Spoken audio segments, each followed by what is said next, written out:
नमस्ते छात्रों। भारत 360 डिग्री की क्लास में हम 23 जनवरी 2026 की महत्वपूर्ण घटनाओं और उनके पीछे के स्टैटिक जीके को विस्तार से समझेंगे। उसके बाद घटना चक्र करंट अफेयर्स 2025 का डे 01 करेंगे। पराक्रम दिवस। सबसे पहले आज का दिन बहुत खास है। आज 23 जनवरी को हम पराक्रम दिवस के रूप में मनाते हैं। ये दिन नेताजी सुभाष चंद्र बोस की याद में मनाया जाता है और इस साल उनकी 129वीं जयंती मनाई जा रही है। अगर हम इतिहास की बात करें तो नेताजी 1938 में हरिपुरा अधिवेशन के अध्यक्ष रहे थे। इसके बाद 1939 में त्रिपुरी अधिवेशन के समय उन्होंने फॉरवर्ड ब्लॉक की स्थापना की।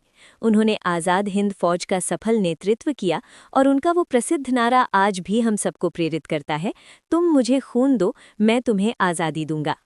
एक और ज़रूरी बात, यूपीएससी और एसएससी वाले छात्र ध्यान दें कि आज ही के दिन आपदा प्रबंधन पुरस्कार भी दिए जाते हैं। इतिहास के पन्नों से नेताजी के बारे में कुछ और महत्वपूर्ण बातें जान लेते हैं। हालांकि पिछली स्लाइड में 129वीं जयंती का जिक्र था, यहाँ ध्यान दें कि देश भर में उनकी 127वीं जयंती के उल्लास की चर्चा भी है। आज के दिन प्रधानमंत्री जी ने अंडमान और निकोबार द्वीप समूह में एक स्मारक का अनावरण किया है। स्टैटिक जीके के लिए याद रखिए कि आज़ाद हिंद फौज का गठन असल में 1942 में रास बिहारी बोस ने किया था, जिसका नेतृत्व बाद में नेताजी ने संभाला। उनकी एक बहुत प्रसिद्ध पुस्तक है जिसका नाम है the Indian struggle. Infrastructure. Vande Bharat sleeper railway की दुनिया से एक बड़ी खबर है। प्रधानमंत्री मोदी ने पहली वंदे भारत स्लीपर ट्रेन को हरी झंडी दिखाई है। ये ट्रेन हावड़ा से गुवाहाटी के बीच चलेगी, जिससे हमारे पूर्वोत्तर भारत यानी नॉर्थ ईस्ट में कनेक्टिविटी बहुत बेहतर हो जाएगी। वर्तमान में हमारे रेल मंत्री अश्विनी वैष्णव जी हैं और रेलवे बोर्ड के अध्यक्ष सतीश कुमार हैं। कुछ एक्स्ट्रा फैक्ट्स, देश की पहली hydrogen train Jind Sonipat route पर चलेगी और सबसे लंबी मालगाड़ी का नाम रुद्राक्ष है, जो 4.5 किलोमीटर लंबी है। साथ ही मिजोरम की राजधानी आइजोल अब रेलवे से जुड़ने वाली चौथी राजधानी बन गई है। Global indices. Numbeo safety index 2026। अब बात करते हैं सुरक्षा की। नुम्बेओ सेफ्टी इंडेक्स 2026 की रिपोर्ट आ गई है। इस इंडेक्स के अनुसार भारत का सबसे सुरक्षित शहर मैंगलोर है। अगर हम दुनिया की बात करें तो अबू धाबी नंबर 1 पर है और चीन का किंगदाओ दूसरे स्थान पर है। यहाँ थोड़ा कन्फ्यूजन हो सकता है, इसलिए ध्यान दें। एनसीआरबी की रिपोर्ट के हिसाब से कोलकाता भारत का सबसे सुरक्षित शहर है, जबकि नुम्बेओ सुरक्षा की धारणा यानी परसेप्शन को मापता है। वहीं बेंगलुरु को सबसे भीड़ भाड़ वाला यानी मोस्ट कंजेस्टेड शहर बताया गया है। Geopolitics, BRICS and dedollarisation. अंतर्राष्ट्रीय राजनीति में भारत एक बड़ा कदम उठा रहा है। आरबीआई ने सुझाव दिया है कि ब्रिक्स देशों के बीच डिजिटल करेंसी को बढ़ावा दिया जाए। इसका मुख्य उद्देश्य अमेरिकी डॉलर पर दुनिया की निर्भरता को कम करना है, जिसे डी-डॉलराइजेशन कहते हैं। साल 2026 की ब्रिक्स अध्यक्षता भारत के पास है। आपको पता ही होगा कि सऊदी अरब अब आधिकारिक तौर पर इसका सदस्य बन गया है। ब्रिक्स की स्थापना 2009 में हुई थी और 2010 में दक्षिण अफ्रीका इसमें शामिल हुआ था। इनका अपना एक बैंक भी है जिसे न्यू डेवलपमेंट बैंक कहते हैं। इंडिया एंड यूएई सामरिक यात्रा। भारत और यूएई के रिश्ते और मजबूत हो रहे हैं। हाल ही में यूएई के नेतृत्व ने भारत की एक 2 घंटे की संक्षिप्त रणनीतिक यात्रा की, जिसमें ऊर्जा, रक्षा और निवेश पर चर्चा हुई। मैप की दृष्टि से देखें तो यमन संकट अभी भी चर्चा में है, जहां हूती विद्रोहियों और सऊदी गठबंधन के बीच तनाव है। लाल सागर का प्रवेश द्वार बाब अल मंदब एक महत्वपूर्ण चोक पॉइंट है। भारत ने यहाँ किसी भी सैन्य हस्तक्षेप से इनकार किया है, लेकिन सुरक्षा सहयोग पर सहमति जताई है। पर्यावरण। हाई सीज ट्रीटी BBNJ पर्यावरण के क्षेत्र में एक बड़ी उपलब्धि है। 60 देशों के अनुसमर्थन यानी रैटिफिकेशन के बाद अब हाई सीज ट्रीटी लागू हो गई है। भारत ने इस पर हस्ताक्षर तो किए हैं, लेकिन अभी तक इसे रैटिफाई नहीं किया है। हाई सीज का मतलब होता है वो समुद्री क्षेत्र जो किसी देश के EEZ यानी 200 नॉटिकल माइल के बाहर आता है। इसका लक्ष्य 2030 तक 30% महासागरों की रक्षा करना है, जिसे 30x30 लक्ष्य भी कहते हैं। Economy and security. Critical minerals. चीन ने एक बार फिर ट्रेड वॉर छेड़ दिया है। उसने गैलियम, जर्मेनियम और सुरमा जैसे महत्वपूर्ण खनिजों के निर्यात पर कड़े नियंत्रण लगा दिए हैं। इनका इस्तेमाल सेमीकंडक्टर और रक्षा उद्योगों में होता है। भारत ने इसके जवाब में अपनी रणनीति बनाई है। भारत की कंपनी काबिल यानी खनिज विदेश लिमिटेड विदेशों में खदानों का अधिग्रहण कर रही है। अच्छी खबर ये भी है कि जम्मू कश्मीर के रियासी में हमारे पास लिथियम के भंडार मिले हैं। एग्रीकल्चर, जूट एमएसपी में वृद्धि। किसानों के लिए खबर है कि सीसीईए ने जूट के लिए न्यूनतम समर्थन मूल्य एमएसपी बढ़ा दिया है। भारत दुनिया का सबसे बड़ा जूट उत्पादक है और इसमें पश्चिम बंगाल टॉप पर है। एमएसपी की घोषणा प्रधानमंत्री की अध्यक्षता वाली सीसीईए करती है, लेकिन इसकी सिफारिश सीएसीपी द्वारा की जाती है। अभी एमएसपी 22 अनिवार्य फसलों और गन्ने के लिए दिया जाता है, जिसका फॉर्मूला A2+FR पर आधारित होता है। पॉलिटी, शराबबंदी पर बहस। कानूनी अपडेट में सुप्रीम कोर्ट ने राजस्थान हाई कोर्ट के उस आदेश पर रोक लगा दी है जिसमें हाईवे से शराब की दुकानें हटाने को कहा गया था। कोर्ट का मानना है कि इसमें कुछ व्यावहारिक कठिनाइयां हैं। संविधान के नजरिए से देखें तो अनुच्छेद 47 यानी आर्टिकल 47 पोषण स्तर बढ़ाने और नशीले पेयों के निषेध की बात करता है। ध्यान रखिएगा कि शराब 7वीं अनुसूची के तहत राज्य सूची यानी स्टेट लिस्ट का विषय है। Health and governance, cross pathy विवाद। स्वास्थ्य के क्षेत्र में बॉम्बे हाई कोर्ट ने एक महत्वपूर्ण फैसला दिया है। कोर्ट ने होम्योपैथी डॉक्टरों द्वारा एलोपैथी दवाएं लिखने पर रोक लगा दी है। इसका कारण चिकित्सा की गुणवत्ता और विशेषज्ञता की कमी बताया गया है। कुछ स्वास्थ्य संकेतकों को याद रखें। भारत का प्रजनन दर यानी TFR अब 2.0 हो गया है, जो रिप्लेसमेंट लेवल 2.1 से नीचे है, और हमारा लक्ष्य 2047 तक सिकल सेल एनीमिया को खत्म करना है। एनर्जी एंड क्लाइमेट, ऊर्जा के क्षेत्र में दो बड़ी खबरें हैं। जापान ने अपने काशिवाज़ाकी कार्यवा नाभिकीय परमाणु संयंत्र को पुनः शुरू किया है। 2011 की फुकुशिमा त्रासदी के बाद ये एक बड़ा बदलाव है। दूसरी तरफ अमेरिका में डोनाल्ड ट्रंप ने फिर से पेरिस जलवायु समझौते से हटने की घोषणा कर दी है। याद रहे कि अमेरिका दुनिया का सबसे बड़ा कच्चा तेल उत्पादक देश है। आंतरिक सुरक्षा, ऑपरेशन प्रहार। पंजाब पुलिस ने संगठित अपराध और गैंगस्टरों के नेटवर्क को खत्म करने के लिए ऑपरेशन प्रहार शुरू किया है। स्टैटिक जीके में कुछ प्रमुख ऑपरेशंस याद रखें। ऑपरेशन कावेरी, सूडान निकासी, ऑपरेशन गंगा, यूक्रेन निकासी, और ऑपरेशन अजय, इजरायल से भारतीयों की वापसी। न्यूज़ डोजिया, यहाँ कुछ नियुक्तियां और संक्षिप्त खबरें हैं। नितिन नबीन, इन्हें छत्तीसगढ़ और बिहार बीजेपी का चुनाव सह प्रभारी नियुक्त किया गया है। सुनीता विलियम्स, प्रसिद्ध नासा अंतरिक्ष यात्री ने 27 साल की सेवा के बाद रिटायरमेंट की घोषणा की है। होप आइलैंड, आंध्र प्रदेश में यहां नई सैटेलाइट लॉन्चिंग सुविधा की घोषणा की गई है। इंदिरा गांधी शांति पुरस्कार 2025, ये मोजाम्बिक की मानवाधिकार कार्यकर्ता ग्रासा मचेल को दिया गया है। मोटिवेशन और होमवर्क, आज का विचार है comfort zone is the enemy of growth, यानी आराम क्षेत्र विकास का दुश्मन है। अगर चमकना है तो मेहनत की आग में तपना ही होगा।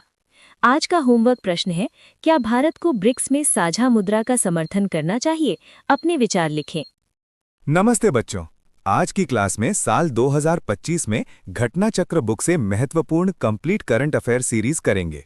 अपनी नोटबुक निकाल लीजिए और आज डे 01 है। चलिए शुरू करते हैं। बिहार विधानसभा चुनाव 2025 का जनादेश। बच्चों, पहली स्लाइड में हम बिहार विधानसभा चुनाव 2025 के नतीजों को देख रहे हैं। इस बार एनडीए को प्रचंड बहुमत मिला है और उन्होंने कुल 202 सीटें जीती हैं। मतदान प्रतिशत इस साल 67.13% वोटिंग हुई है, जो कि 1951 के बाद से सर्वाधिक है। महिला वर्सेस पुरुष, दिलचस्प बात यह है कि महिलाओं का वोटिंग प्रतिशत 71.6%, पुरुषों 62.8% से कहीं ज्यादा रहा है।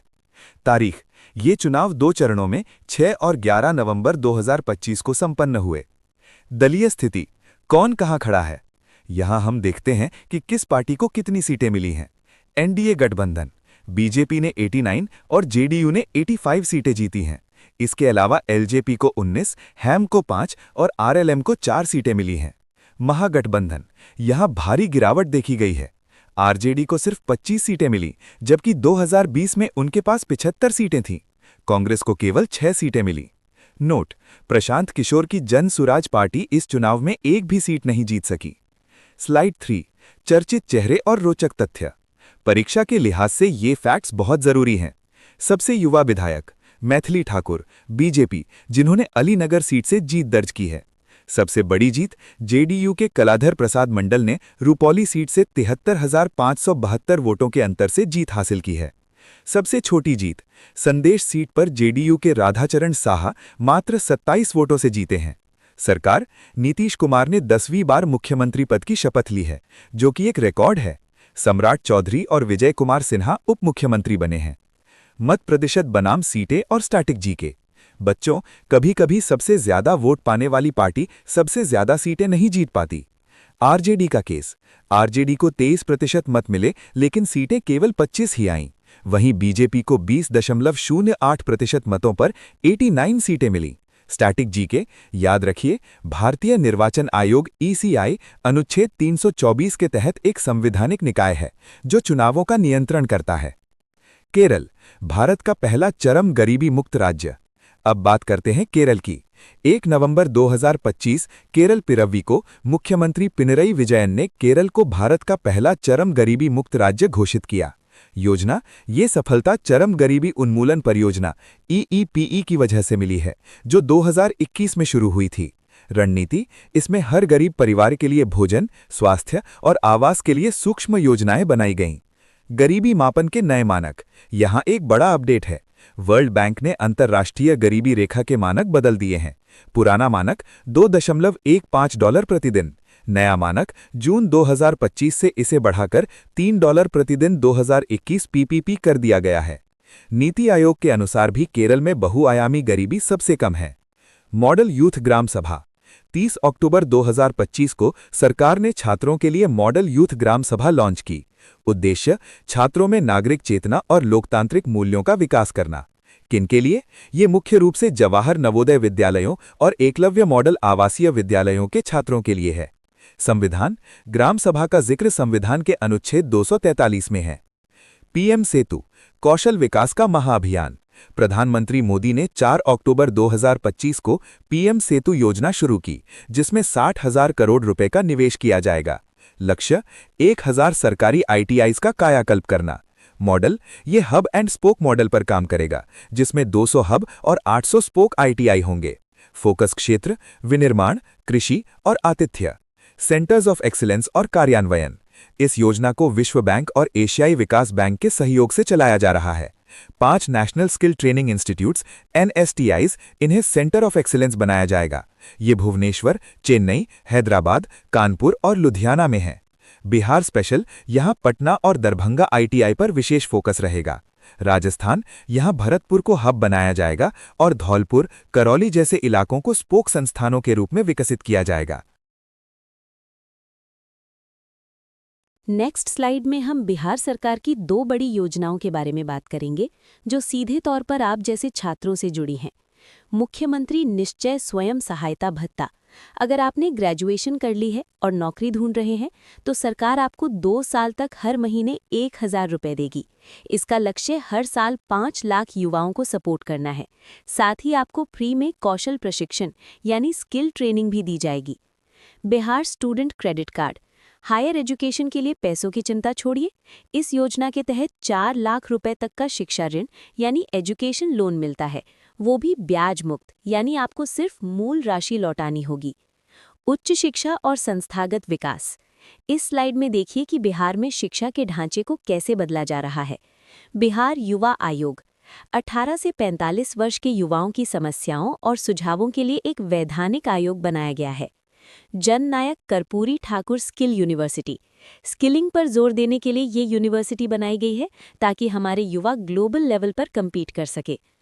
पीएम ऊषा, इसके तहत पटना यूनिवर्सिटी और नालंदा ओपन यूनिवर्सिटी जैसे संस्थानों में नई रिसर्च और पढ़ाई की सुविधाओं की आधारशिला रखी गई है।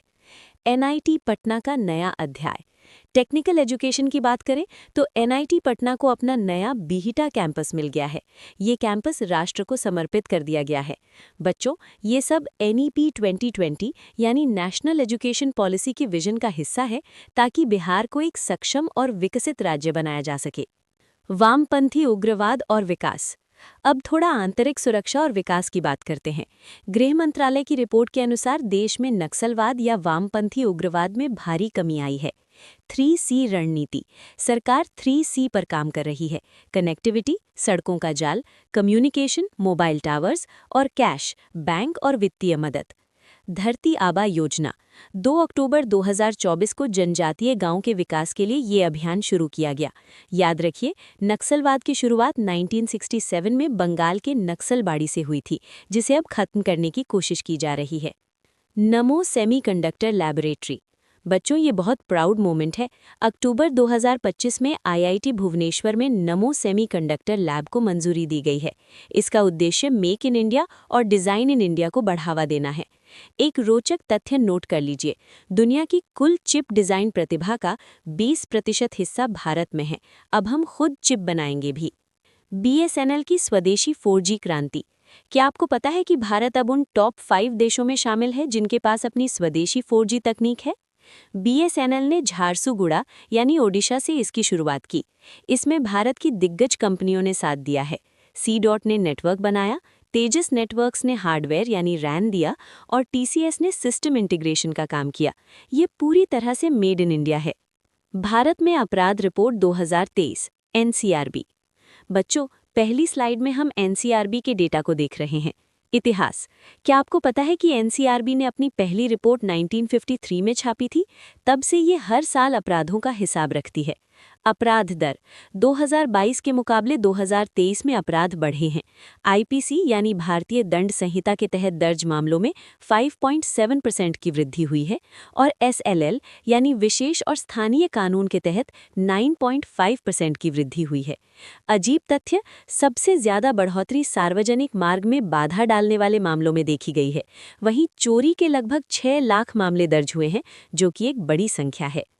महिलाओं एवं बच्चों के विरुद्ध अपराध, ये स्लाइड समाज के संवेदनशील हिस्से की सुरक्षा के बारे में है। महिलाएं, 2023 में महिलाओं के खिलाफ 4,48,000 से ज्यादा मामले आए। सबसे दुखद बात यह है कि इनमें से लगभग 30% मामले पति या रिश्तेदारों द्वारा क्रूरता के हैं।